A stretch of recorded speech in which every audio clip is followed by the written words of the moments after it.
Okay, now for some good news. Vermont has become the first state in the country to remove their residency requirement for medically assisted suicide, which is great because not all states have assisted suicide. So, for those who need it but can't get in their state, it's great that they can go to another state, in this case Vermont, and get it done. Now, Oregon had some sort of legal action and they're trying to remove the remove the residency requirement from their law. But so far Vermont is the only one to have actually removed it. But in essence, I guess also Oregon has it because there was also a legal action that it was unconstitutional or something. Let me go back. Last year in a court settlement, Oregon agreed to stop enforcing the residency requirement of its law, allowing terminally ill people to receive lethal medication. It also agreed to ask the legislature to move it from the law. So it's just basically a red tape, a bureaucracy thing. Technically, Vermont is the first one, but it's really Oregon. So the Republican governor signed the bill removing the residency requirement from the decades-old law in Vermont. Now, Vermont is one of 10 states that allow medically assisted suicide. Critics of such laws say without the residency requirement, states risk becoming assisted suicide tourism destinations. Okay, now people go where the best healthcare is. If you're able, you normally go where the best healthcare is, regardless of what state that's in. So why should this be any different? It's not like people are going to be committing suicide en masse in Vermont suddenly. That is not the way this works. This is for terminally ill people who want to end their life. It's not like people are going to be banging down the door. And even if they did, okay, you're paying for it. It's not like they're giving it out for free. I fail to see the problem here. So, and it's for those who are terminally ill. Again, I mean, I could kind of sort of, if I squint, see your point, if anybody could do it, but it's not even that. All right. So Mary Hahn Beerworth, executive director of the Vermont Right to Life Committee, testified before a legislative committee in March that the practice was and remains a matter of contention. Of course, now I'm actually surprised that the Right to Life Committee is doing that.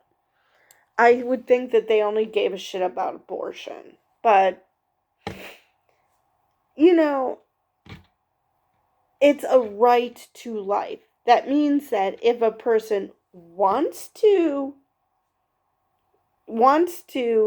die, and if they're so in so much pain that life is just not worth living, who are you to tell them that no, you must continue to live? I fail to see why that should be your problem. To be clear, Vermont Right to Life opposed the underlying concept behind assisted suicide and opposes the move to remove the residency requirement, as there are still no safeguards that protect vulnerable patients from coercion. Oh my God, said Beerworth, adding that she had a number of concerns, including what liability Vermont could incur if the drugs failed to end a patient's life. Now, that is actually okay. I don't know enough about these drugs to have an opinion, but it's possible that's a legit argument. but coerced to take one's own life? I'm sorry, does that happen? We're talking terminally ill people here. It's not like, they just woke up one day after being badgered that you should just commit suicide because it's cool or something. When people want to end their life, you've got to be of sound mind to make these decisions. This is not something taken lightly. What safeguards do you expect?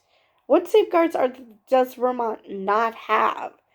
Because my understanding of euthanasia laws are that that's just part of the deal, that you need to be of sound mind. It can't be just anyone deciding that they're going to die. Anyway, supporters of Vermont's medically assisted suicide law say it has stringent safeguards, thank you, including a requirement that those who seek to use it to be capable of making and communicating their healthcare decision to a physician. Patients are required to make 2 requests orally to the physician over a certain time frame and then submit a written request that they sign in the presence of 2 or more witnesses who aren't interested parties.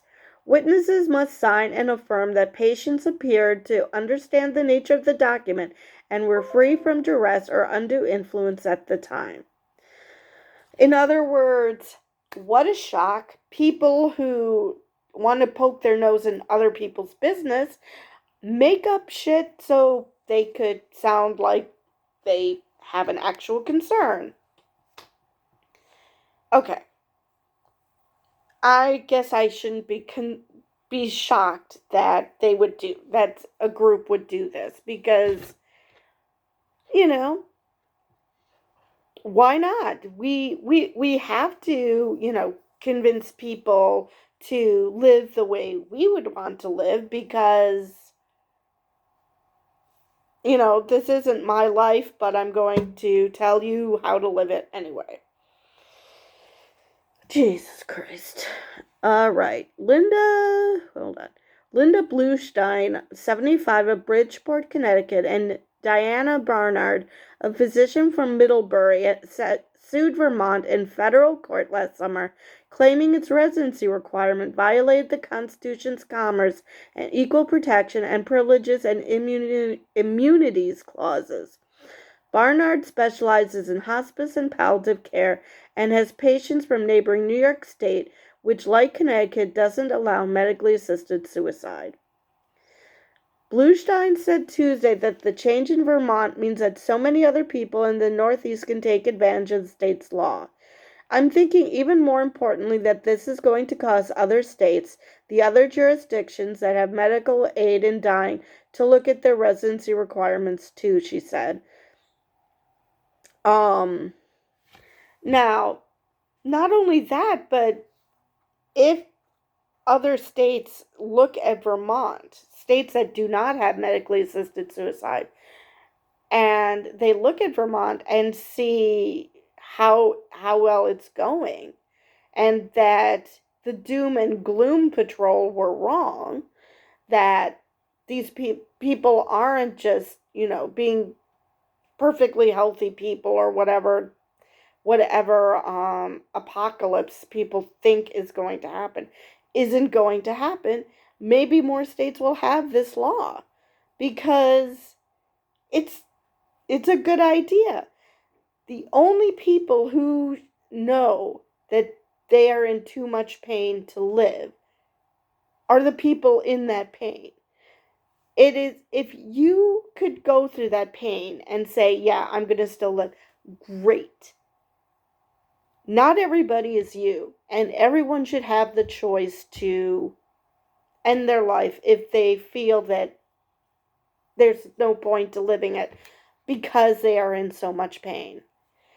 I just do not see what the problem is, except for people who seem to be of the mindset that they know better than the people who's living this life.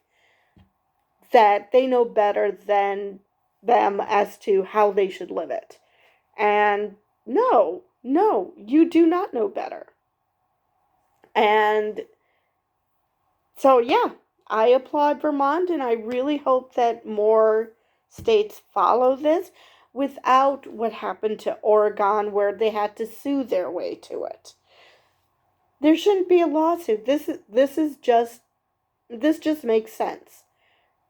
And as more states probably get these laws, then the residency requirements will become less needed because, well, you can get it done in your own state then. So, yeah, that's my good news for the day, and hopefully I get more good news as opposed to bummer news. And with that, I will see you guys in the next video.